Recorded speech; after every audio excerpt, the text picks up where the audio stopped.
Hi hello welcome to our channel. నేను మీ గౌతమి. అయితే ముఖ్యంగా అటు ఆడవాళ్ళకి గానీ, మగవాళ్ళకి గానీ ఫేస్ చేస్తున్న ఎక్కువ ప్రాబ్లమ్ ఏంటంటే పిగ్మెంటేషన్. డార్క్‌నెస్ అంటే మనకేంటంటే ఈ లిప్ ఏరియాస్ కానీ, లేకపోతే ఈ చిన్ దగ్గర గానీ, లేకపోతే ఈ నోస్ సైడ్స్ కానీ, ఇక్కడ గానీ, లేకపోతే కళ్ళ కింద, లేకపోతే బుగ్గల మీద ఈ పిగ్మెంటేషన్ అంటే ఈ డార్క్‌నెస్ మనం ప్రతి చోట ఫేస్ చేస్తూ ఉంటాం. ముఖ్యంగా ఇప్పుడు పెరుగుతున్న పొల్యూషన్ కావచ్చు, లేకపోతే మన తింటున్న ఆహారం కావచ్చు, వీటన్నిటికి రీజన్స్ అన్నమాట. అయితే ఇట్లాంటి పిగ్మెంటేషన్ తగ్గించుకోవడానికి ఏం చేయాలి? ఎలా దీని నుంచి మనం బయటపడాలి అనుకుంటున్నారా? అందుకే ఒక మంచి చిట్కాతో అయితే ఈరోజు మీ ముందుకైతే రావడం జరిగింది. ముందుగా ఎవరైతే ఫస్ట్ టైమ్ కానీ మా ఛానల్‌ని చూస్తున్నట్లయితే ప్లీజ్ మీ సపోర్ట్ మాకు అందించండి. లైక్ చేయండి, షేర్ చేయండి, సబ్స్క్రైబ్ చేసుకోండి. ఇట్లాంటి మంచి వీడియోస్ చాలా అయితే మా ఛానల్‌లో ఉన్నాయి. మీకు ఏదైనా యూజ్ అవుతుంది అనుకుంటే డెఫినిట్‌గా మీరెళ్లి చూడొచ్చు. అండ్ మీకు ఎటువంటి క్వెషన్స్ కూడా ఉన్నా మాకు కామెంట్ సెక్షన్‌లో మెన్షన్ చేయొచ్చనమాట. అయితే ముఖ్యంగా ఈ పిగ్మెంటేషన్ గురించి మాట్లాడుకుంటున్నాం కాబట్టి, ఈ పిగ్మెంటేషన్ తగ్గించడానికి మనం ఒక 3 ఇంగ్రీడియెంట్స్ యూజ్ చేస్తే చాలు. ముఖ్యంగా మనకేంటంటే ఒక బౌల్ తీసుకోండి. అందులోని ఒక కాఫీ పౌడర్, ఏ కాఫీ పౌడర్ అయినా పర్వాలేదు. ఇన్‌స్టంట్‌గా మనకి మార్కెట్‌లో దొరికే ప్యాకెట్స్ ఏదైనా సరే పర్వాలేదు. మళ్ళీ మీరు ఇందులో కూడా అడుగుతారు. ఈ బ్రాండ్ వాడనా? ఈ బ్రాండ్ వాడాలా? లేకపోతే ఇంకేదైనా బ్రాండ్ వాడాలా? అని కాఫీ పౌడర్ ఏ బ్రాండ్ అయినా పర్వాలేదండి. చక్కగా ఒక ప్యాకెట్ ఏసుకోండి. తర్వాత చిటికెడు పసుపు. కొంచెం ఎక్కువే వేసుకోండి బావుంటుంది. మనకి యాంటీబయోటిక్ కాబట్టి.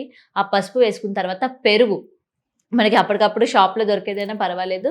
లేదా మీరు ఇంట్లో తయారు చేసుకున్న పెరుగైతే ఇంకా మంచిదనమాట. సో, ఈ పెరుగు వేసుకొని బాగా మిక్స్ చేసుకోండి. ఓకేనా? బాగా మిక్స్ చేసుకుంటే మీకొక ఫైన్ పేస్ట్ లాగా వస్తుంది. ఈ ఫైన్ పేస్ట్ లాగా వచ్చిన దాన్ని మీకు మొత్తం ఫేస్ అంతా కూడా అప్లై చేసుకోండి. మీకు నెక్ మీద నల్లగా ఉన్న పిగ్మెంటేషన్ ఉన్నా సరే మీరు నెక్ మీద కూడా అప్లై చేసుకోవచ్చు.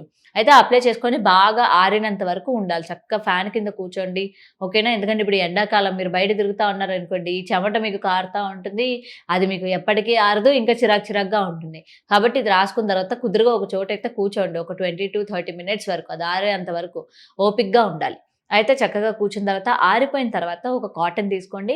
కాటన్‌తోని క్లీన్ చేసుకోండి ముందు. మొత్తం కూడా ఆరిపోయిన తర్వాత మీరు రోజ్ వాటర్ ఉన్నా లేకపోతే నార్మల్ వార్మ్ వాటర్ ఉన్నా సరే దాంతో చక్కగా క్లీన్ చేసేసుకోండి. క్లీన్ చేసుకున్న తర్వాత చల్లటి నీళ్ళతోని ఫేస్ వాష్ చేసుకోండి. ఇలా మీరు వీక్లీ 2 టైమ్స్ గానీ లేకపోతే మీకు టైం ఎక్కువ ఉందనుకోండి 3 టైమ్స్ గానీ అంటే పిగ్మెంటేషన్ ఎక్కువగా ఉంటే డార్క్‌నెస్ కానీ ఎక్కువగా ఉంటే మీరు 2-3 టైమ్స్ వరకు యూజ్ చేయొచ్చు. లేదు మాకు తక్కువగానే ఉందండి అని అనుకుంటే మీరు వీక్లీ వన్స్ యూజ్ చేసుకుంటే పర్వాలేదు. అయితే ఈ యొక్క ఫేస్ ప్యాక్ అనేది మీరు అప్లై చేసుకున్న తర్వాత చక్కగా మీకేంటంటే ఆ పిగ్మెంటేషన్ లెవెల్స్ ఏవైతే ఉన్నాయో అవి చక్కగా తగ్గుతుంది. అండ్ మీ బాడీ మాయిశ్చరైజ్ అవుతుంది. అంటే మీ ఫేస్ కూడా మాయిశ్చరైజ్ అవుతుంది. సో, మంచి రిజల్ట్ అనేది మీరు ఫేస్ చేస్తారనమాట. ఇది మనకు అమ్మాయిలే కాదు అబ్బాయిలు కూడా చక్కగా యూజ్ చేయొచ్చు. ఈ రోజుల్లో అమ్మాయిలు, అబ్బాయిలు అని తేడా లేదు. ప్రతి ఒక్కళ్ళు కూడా ఇట్లాంటి ప్రాబ్లమ్స్ ప్రతీదీ ఫేస్ చేస్తున్నారనమాట. కాబట్టి అబ్బాయిలు మీరు కూడా చక్కగా యూజ్ చేసుకోవచ్చు. అమ్మో! ఎవరైనా ఏమైనా అనుకుంటారేమో నేను ఇలా ఫేస్ ప్యాక్ ఏసుకుంటే ఏమైనా అనుకుంటారేమో అని ఏం సిగ్గు కూడా పడాల్సిన అవసరం లేదు. చక్కగా ఇట్లాంటి వాటిని మనం ముందే గ్రహించి ఇట్లాంటి చిన్న చిన్న టిప్స్ గాని యూజ్ చేస్తే రేపు పొద్దున్న అది పెద్ద ప్రాబ్లమ్ కాకుండా మనకి త్వరగా రిజల్ట్ కనిపిస్తదనమాట. మరి ఈ టిప్ మీకు బాగా నచ్చిందని అనుకుంటున్నాను. మరిన్ని టిప్స్ కోసం చూస్తూనే ఉండండి today tomorrow channel. Thanks for watching.